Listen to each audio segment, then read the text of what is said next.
Hello everyone.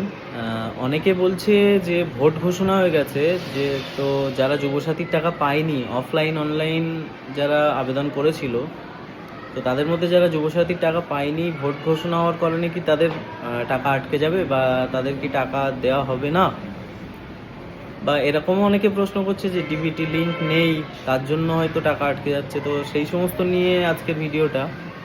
প্রথমেই বলে রাখি যে যারা এখনো পর্যন্ত টাকা পায়নি এবং যারা টাকা পায়নি, তাদের মন খারাপ করার দরকার নেই, চিন্তার কোনো কারণ নেই। যদি আপনার ব্যাংক অ্যাকাউন্ট ঠিক থাকে বা আপনার মোবাইল নাম্বার ঠিক থাকে, তাহলে আপনি টাকা পাবেন, অবশ্যই টাকা পাবেন। ভোটের আগেই টাকা পাবেন। হয়তো 18 তারিখের মধ্যে প্রত্যেকের অ্যাকাউন্টে, যাদের অ্যাকাউন্ট ঠিক আছে, অ্যাকাউন্ট সচ্ছল আছে, কোনো সমস্যা নেই, তাদের অ্যাকাউন্টে অবশ্যই টাকা ঢুকে যাবে। আর ভোট ঘোষণা হয়েছে বলে যে টাকা ঢুকবে না, কারণ এই প্রকল্পটা কিন্তু ফেব্রুয়ারিতে ঘোষণা করা, অর্থাৎ ভোট ঘোষণার আগে। তো এখানে যারা আবেদন করেছে প্রত্যেকেই টাকা পাবে, যারা এলিজেবল প্রত্যেকেই টাকা পাবে।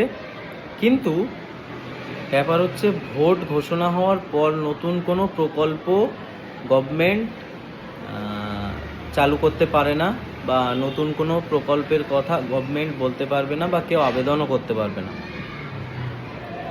তো এটা ভোটের আগেই কিন্তু গভর্নমেন্ট বলেছিল এবং সবাই আবেদন করেছিল। তো যারা আবেদন করতে পারেনি, তারা কবে আবেদন করতে পারবে? যারা আবেদন করতে পারেনি বা যাদের বয়স হয়নি তখন, তারা কিন্তু সম্ভবত ভোটের পরেই আবেদন করতে পারবে, তবু অনলাইনেই কিন্তু আবেদন করতে হবে। সেটা এখনও ডেট দেয়নি, সম্ভবত ভোটের পরেই কিন্তু আবেদনটা করা যাবে, অর্থাৎ মে মাসে 4 মে ভোটের রেজাল্ট বার হবে, তারপরেই কিন্তু এই আবেদনটা করা যাবে।